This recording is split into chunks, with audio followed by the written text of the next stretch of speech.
hold tight. We're up at the moonlight, believe in the magic.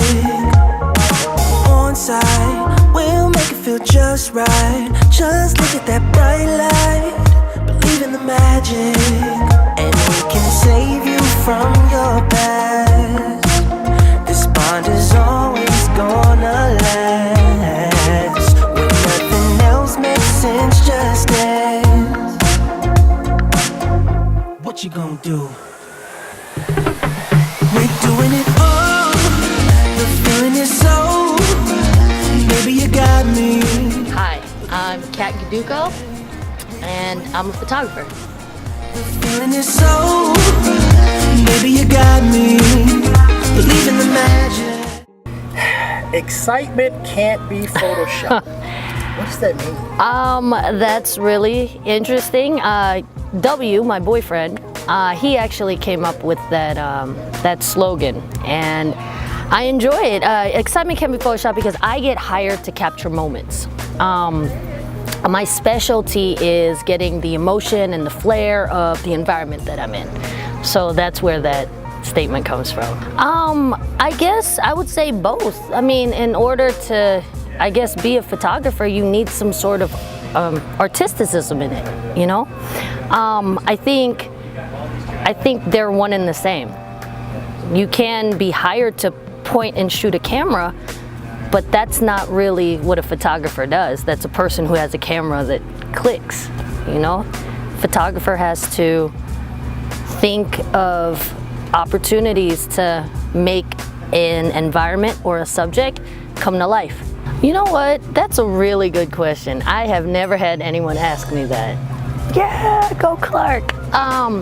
You know, to be honest, in thinking about this the first time, I think that Filipino people in general are great with hospitality, right? So if I would have to say, how does it affect me? I think it more so affects the experience that somebody has when they're with me, because I like to be mindful of a person's feelings or their comfort level. So I guess that aspect, I think I bring into that.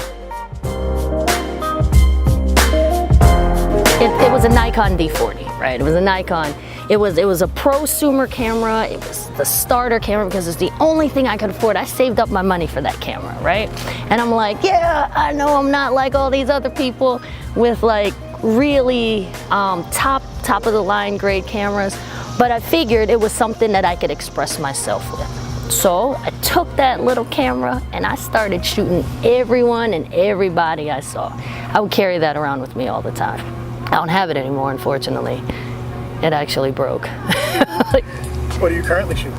I shoot with a couple things. I have two Nikon D800s, and I'm looking into buying a Nikon D5. So you're going out for a shoot. You're not quite sure what you're walking into.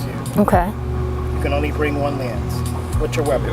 28-70 2.8 Nikon. Sharp utility lens. So I used to live in LA from 2010 to 2012, and I went there to try to expand not only, I guess, my skill level, but my network. And when I am in LA, I noticed that there are a lot, even more photographers there than there are here. I mean, like everybody is in shooting video, photo, I mean, what have you. And the difference, I think, is that there's a ton more work in different industries. You know, from editing to actual grip work to actual shooting. You know, people are more, I think, able to dabble into different things just to get experience there. There is still the opportunity to get experience here, but there's a lot more already running there. When I first started, Shannon McCullum was a very awesome photographer, was nice enough to let me, you know, shadow him on a couple of shoots that he had. One, I think, was with Stickman, a Dead Prez. So that was a really nice experience. I got to see how he worked under those circumstances. Another photographer I amazingly love is Norman Seif. He is actually an iconic photographer. He's the guy who did the Ray Charles photos, the black and white Ray Charles photos, the Steve Jobs black and white photos when he was young. You know, he's done a whole array of celebrities. But one time when I was in LA, I had sent him an email, or his studio an email. I'm like, hi, you know, and I'm up and coming photographer, and I'd like to, you know, get a chance to talk to you. And he was really nice. I expected maybe like a response, just not the response I got, which was come on down to my studio and hang out with me for a bit. My very first show was at the New Era store, which they had a flagship store here in Atlanta, in downtown Atlanta, in 2008. 2008, I had a series called Vice versus Virtue, where I took the 7 deadly sins and the 7 holy virtues and kind of contemporized it. So that actually went in the New Era store here in Atlanta and then in New York. My second, maybe to 5th shows was partnered with Adidas Originals in the Lenox store.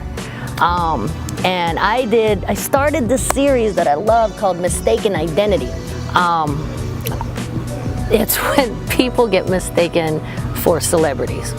It all started when my friend Jill, she looked like Tila Tequila, if you guys don't remember that. And everywhere we went, everywhere we would get stopped, because that was the time when she was, I guess, most popular.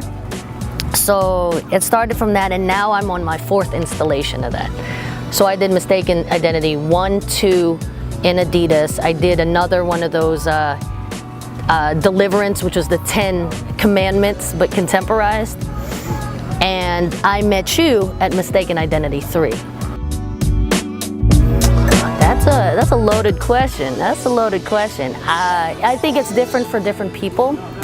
I think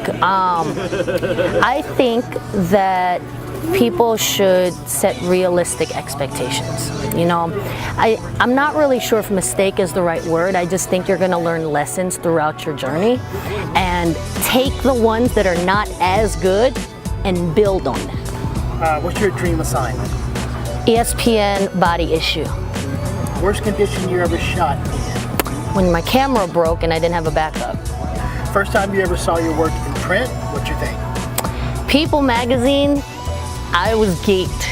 I don't know, I was just geeked, man. I didn't know, I was like, what? That's it. That's all I have for you. How many copies you bought? I bought 2. One for me, one for my mom. Still got it? Yeah. That thing is like in one of them plastic bags. Seif. Yeah, you know, one of those steel handcuff type of briefcases. What made you agree to do this interview? You're Klarque. Why wouldn't I do it? That's it.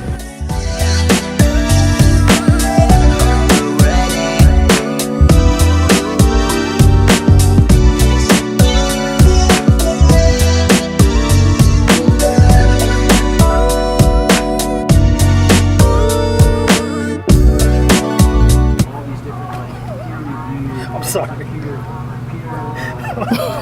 I'm sorry.